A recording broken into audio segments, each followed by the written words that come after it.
So let's go over the tools we'll need today for our clay sculpting video. This is it's called a ribbon tool. And as you can see, it's got the sort of a blade there on one side. And this is what we use to cut straight ribbons out of sculpting clay, plastilina clay. Now, this can be used to increase depth. It can be used to just shave down the clay flat. And now this is our trowel tool. Our trowel tool is used for scoring. You can use it to make lines. You can use it to cut pieces of the clay actually off, and you can use it to add clay back onto your surface. Basically like a mortar trowel, like you would use for cement and bricks. Our next tool here, this is a stylus, basically sort of like a small pick, like a scratch-awl you would see in leatherworking. You can use this to score the clay. You can also use it to dot the clay. You can also use it to punch holes all the way through the clay. So if you're making beads, something of that nature, you need to make holes. This is a cutting tool. You can also use it for troweling applications as well, but it's a beveled cutting tool. I use it mainly for cutting, making nice straight line cuts, cutting the clay, cutting it off.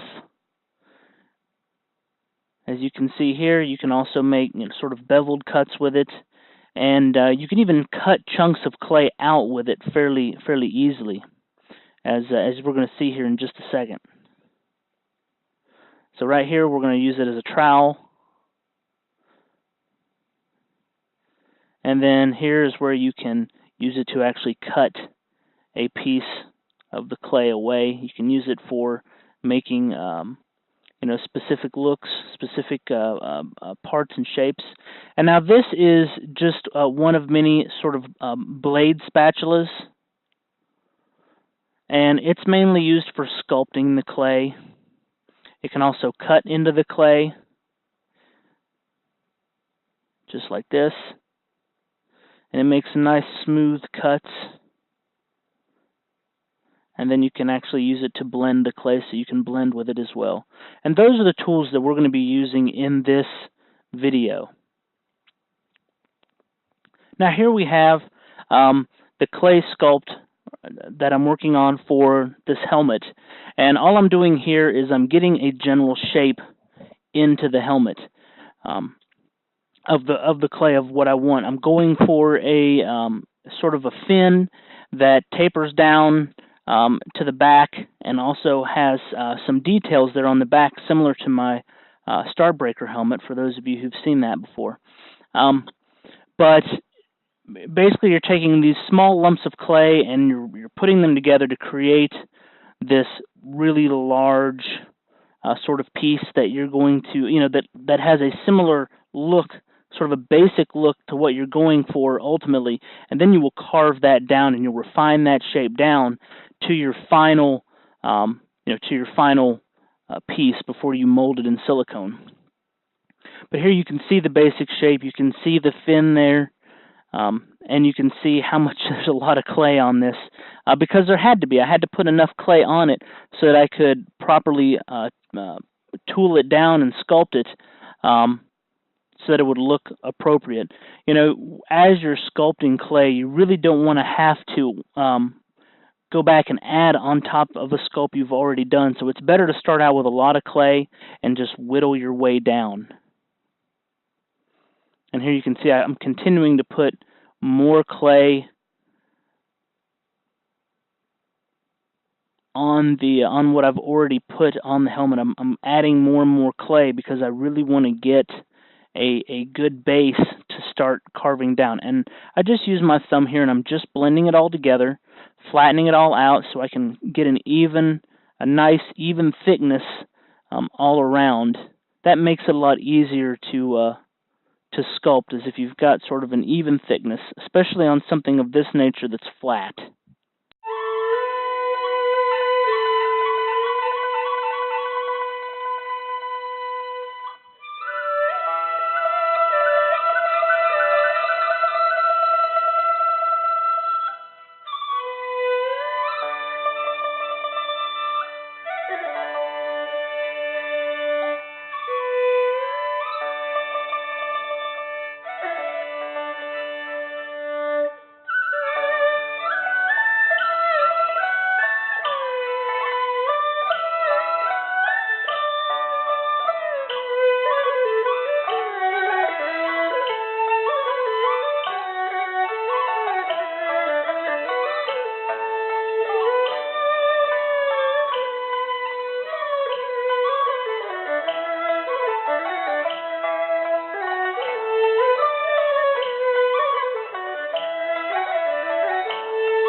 Now here you can see that I've been carving down on on the clay. I've been using the ribbon tool, and as you can see there, it makes nice, straight, flat edges.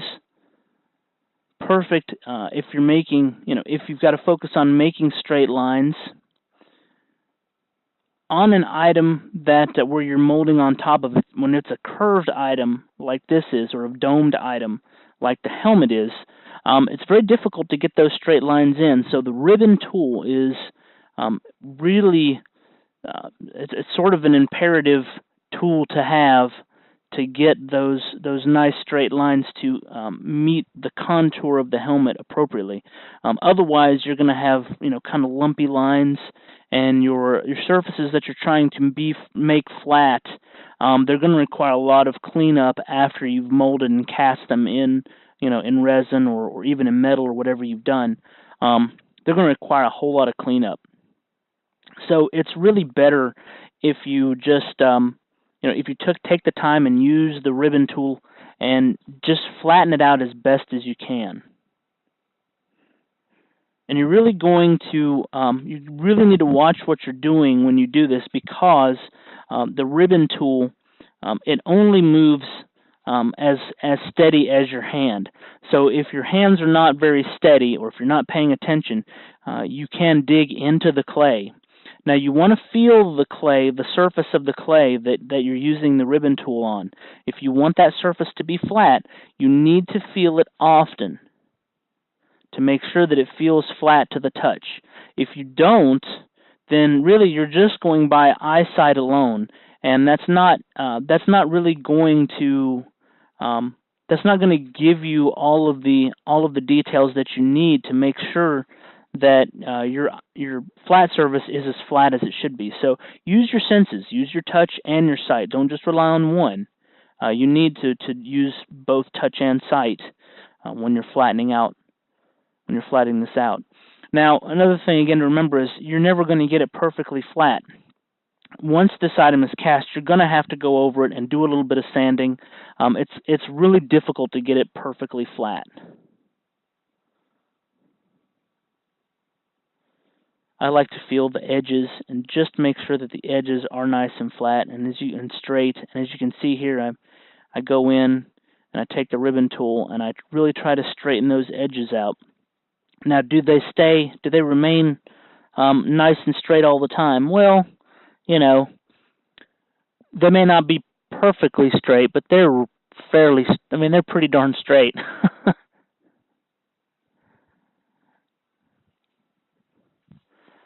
And then we go along the sides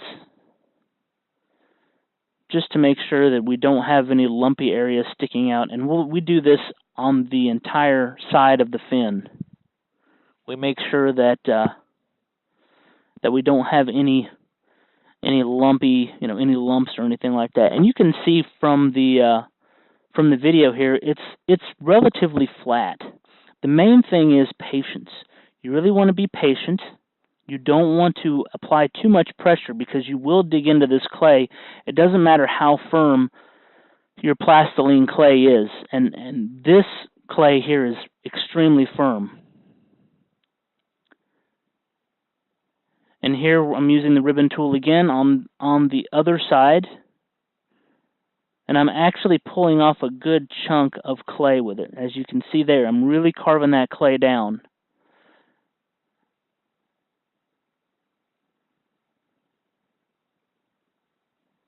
It's really imperative that you take off the clay that you don't need, and you want to keep those the edges that you want to keep clean. You absolutely need to use a ribbon tool on those. It's going to be hard to do that otherwise. And here I'm sort of blending. I'm getting out some lumps without having to use the ribbon tool. I don't want to take off too much. I don't want to take off any more of the clay, but I want to make sure that my edge is smooth. So I'm using my finger there to just rub along the clay to heat it up so that I can smooth it out. Once the clay gets warm from friction, it moves fairly well.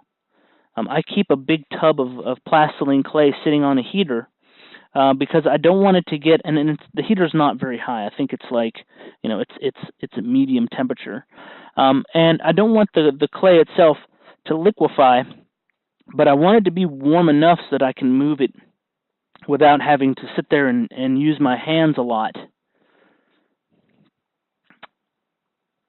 And here I'm just adding a little bit of clay back to it. That's the great thing about clay, is that you can add it back if you need to. I'm just using my ruler here as kind of a makeshift trowel. I've got the trowel tool sitting there right next to me. I'm not sure why I don't pick it up, but hey, I think part of it is because I'm trying to make a nice straight edge there for taper. Yep, as you can see, I'm kind of tapering it down, so I'm using the edge of the ruler to taper it down.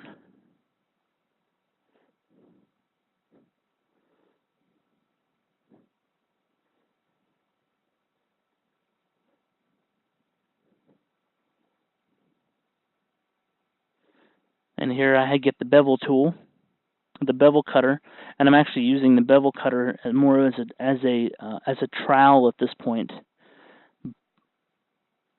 because it has that nice beveled edge to it there, and you can really use several techniques with this one tool. You can use it as a trowel, like I'm using it here, to get that nice crisp edge, and to really work those two. You've got two different directions you're working with here, and I'm really trying hard to get that directional, that bi-directional look, but still have sort of a crisp transformation there between the straight edge. Now here we're getting ready to start carving in the diamond area for the key slots, and I'm just checking my thicknesses out to see how my thicknesses look, and to see how flat my surfaces are. And now at this point, what I'm going to do is, you're just going to see me do a lot of carving down with the ribbon tool.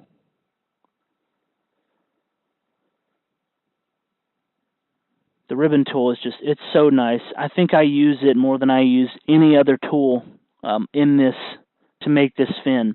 The ribbon tool and probably that bevel cutter are my two favorite carving tools for making this fin.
Now you see me here using using the blade spatula, and we've got our diamond cut in there,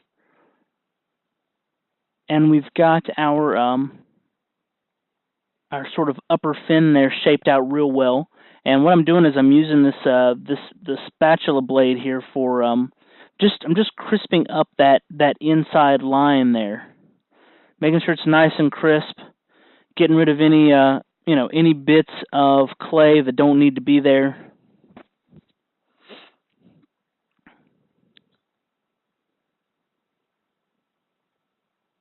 And now I'm just checking. I'm checking the surface along the sides there to feel how it is. Is there any lumps? Is it straight? How does it feel coming down?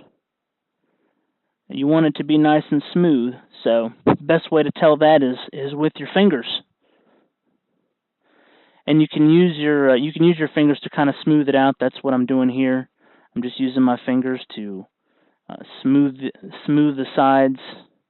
I don't want to mess my edges up, so I'm mainly running my fingers along the inside instead of right along the edge of the fin.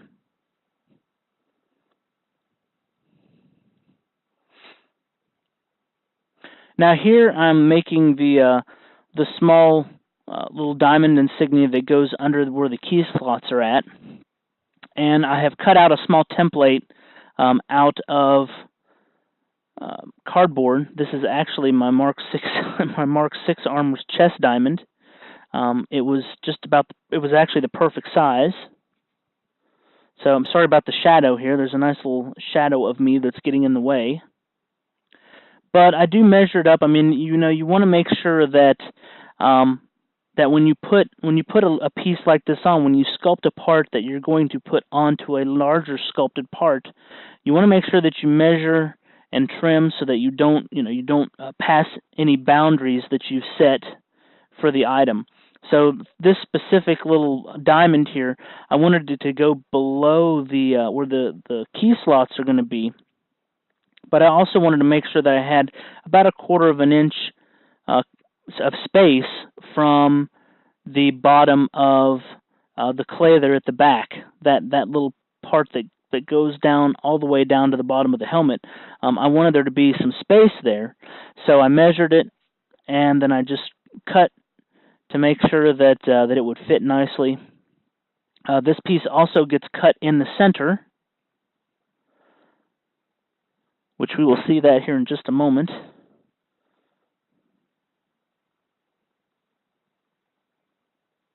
And all I'm doing there is I'm basically making a small line to say, hey, when I put this on the helmet, I'm going to use the ribbon.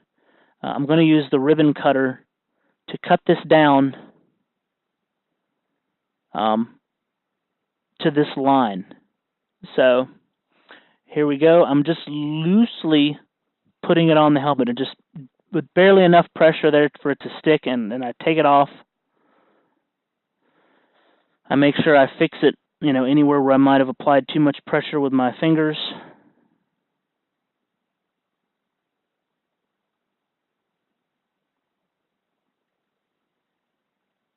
And I like to try to keep as much of the clay off of my workspace there, off my mat as possible, because it will get on these kind of clay pieces that you're working on here, and then you have a piece of kind of errant clay there that now you've got to cut off, and hopefully you don't cut too much of your piece off in order to do it. So here I'm basically just sizing out where those key slots will go, just to make sure that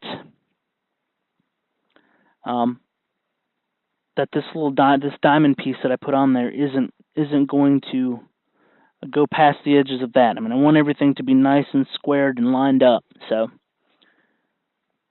and at this point, I'm going to trim it just a little more. And then here shortly, you're going to see me put it back on the helmet, and then I should be carving in or carving out the center of this here shortly as well.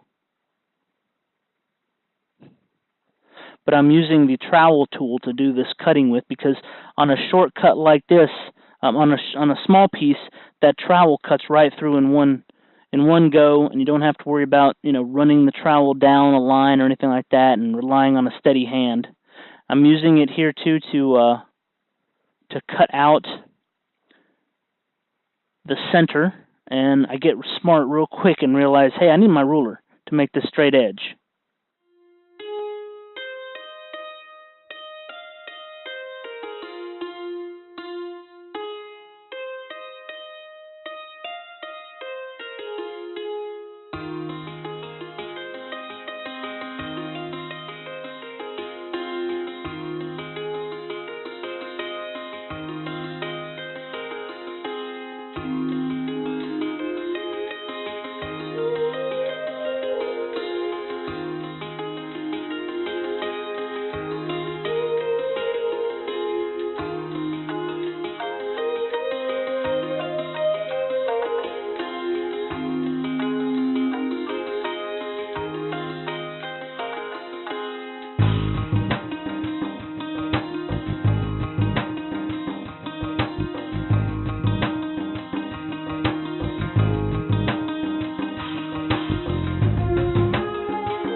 right, so at this point, I've got the diamond on, I've got the center cut out, and what I need to do is start blending it. I need to start tapering it down so that it doesn't look like it sticks out from the helmet. I don't want it to stick out too much from the helmet. I want it to match the tapered look of how I'm doing this sculpting on the back. So I'm just going to use my ribbon tool here, and I'm going to kind of give it a taper downward so that it's more in line with my with the way that the helmet, with the way the helmet looks.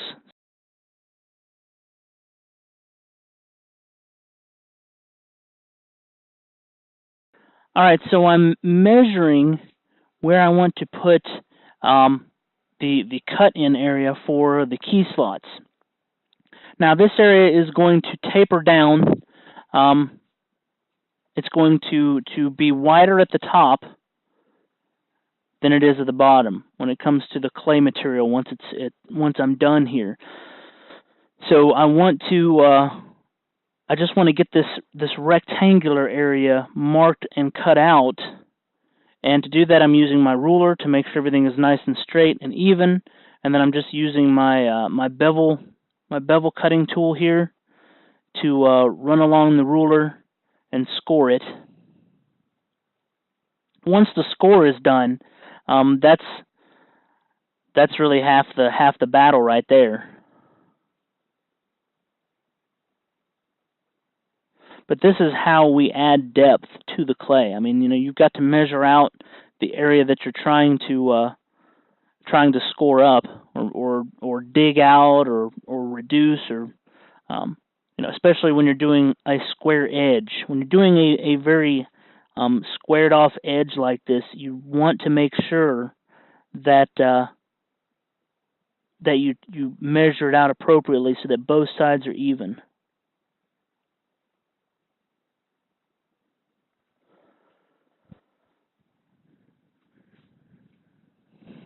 And then here I'm just taking my bevel cutting tool, and I'm running it down the line that I made again with a little bit more force behind it. I'm pushing it in a little bit deeper. And what I'm doing too is, as I'm bringing the bevel cutting blade down, I'm actually pushing it harder as I go down further, because this cut, it does taper. So I don't want it to go in as far at the top as I do at the bottom.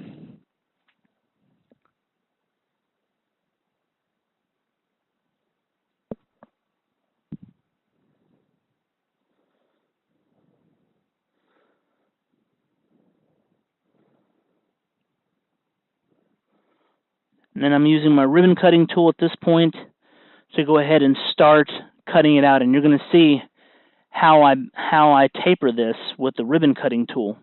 So you can see how light I went in at the top, and I really pushed it in hard as I got down to the bottom. And I actually nicked the the little diamond piece down there at the bottom. I was pushing it down, pushing the ribbon cutter in so hard. So you really want to be careful, especially when you're carving down to a very abrupt edge like that. If you have anything below that you don't want to get messed up, you need to kind of pull back on your tool before you use so much force that you lose control of it as it passes that edge. Now you can tell as I'm using the ribbon cutter here, you can sort of see it leaves, it does leave it somewhat smooth, but a little bit wavy. So later on, I'm going to go back and flatten that up. I'm going to use a much lighter technique with the ribbon cutter, a much lighter hand with it, and really even that out. It does get very lumpy. When you use a lot of force on these tools, you actually lose a fair amount of control. So just keep that in mind as you're using tools for clay sculpting. The more you force it, the less control you have of it.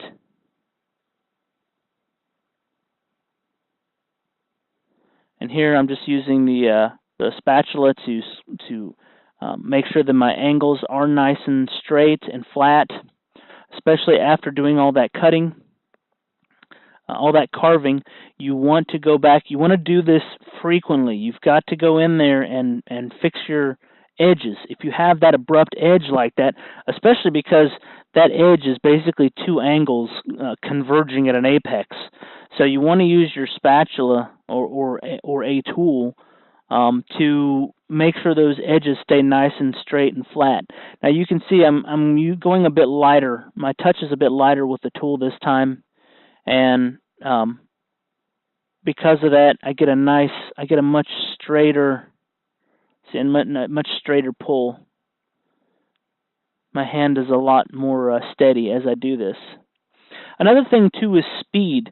When you're using a ribbon tool to make a flat surface, not only do you need to have sort of a soft touch, but you also need to have speed. If you go too slow, you actually give your the tool time to dig in from the pressure of your hand. You don't realize that your hand has weight to it, and although you're controlling your hand, the weight of your hand still pushes down on this tool. So you want to go relatively quick. Don't take too much time. If you look towards the bottom of this area, you'll see what I mean. I'm going nice and quick, and then I slow down. And as I slow down, see how I leave a little imprint behind. See those little imprints I leave behind? So you want to go relatively quick, and then at the bottom, there's not a whole lot you can do when you're working with an angle, with an abrupt angle like this. You just have to be careful. You can slow down a bit. Use both hands to hold the tool if you need maximum steadiness.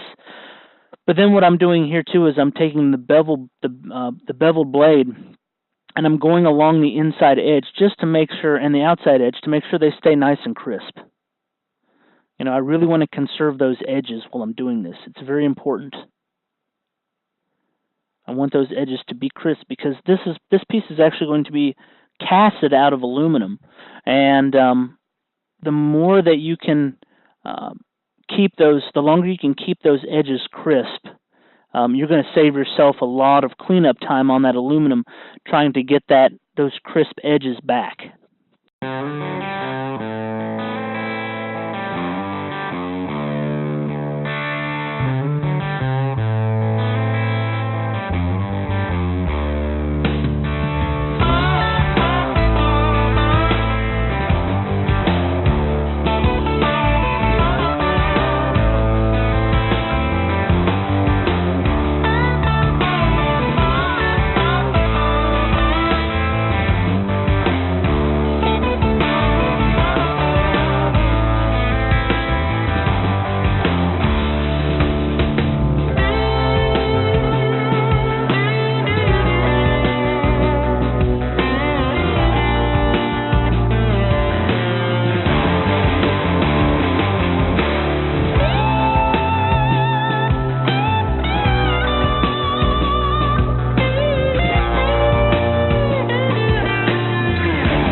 Alright, so this was probably the most tedious portion of creating this helmet fin.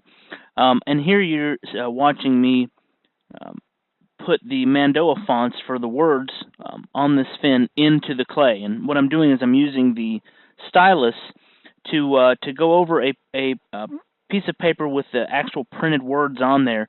I think I printed them out at like 36 size font. And I'm basically taking the stylus and I'm pushing in to the paper where the character is, and I'm dragging the stylus through, and sometimes I'm actually pricking, like you can see here how I'm kind of pricking with the stylus into the clay to get the shape started, because it's such a small and detailed shape that you sort of have to punch through the paper, and then you can go back and actually scribe it in with the stylus. But it's a very tedious process. I do have to end up going back over these one more time with the bevel blade, and to really get them carved in well, and you'll see that as we go along here. But yeah, I mean, it's not difficult putting them in. It's just very time consuming, and you really have need to have a lot of patience if you want to do it right. It's not difficult, but you make it difficult when you try to rush through. You end up, cutting through the paper in the wrong place. You don't get a good detail in of the font, because these fonts are not like A, B, C, D, E, F, G. Mandoa is fairly complex with the language font. So definitely want to be patient. Try to get all the detail in as much as possible. Go slow, and you will definitely be proud of your work if you take your time and you do it slowly and with patience.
Okay, so we've used our bevel blade tool to go back and um, carve these characters in better. Now we're lifting the paper, we're peeling the paper off to see the actual characters.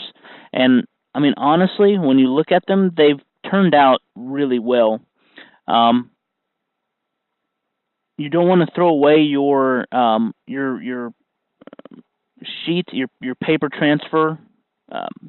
Not, at least not yet, because for one thing, you're going to want to look at it and enhance any of these characters that might need enhancement. The second thing is you can always lay it back down over the top, and use that as another guide to maybe redefine or help put a little more detail in some of these characters. But I didn't have to really do that. All I did was I used the piece of paper and I went back over it with my with my trowel tool and with my bevel cutting tool or my bevel blade, and just enhanced these characters up until I got them to a point where I was really happy with them. And you don't want to you want to make sure that you don't do anything that will mess them up or close up those characters or basically erase them. They are fairly delicate at this stage. You see my fingers around them quite a bit, but I'm being very careful to not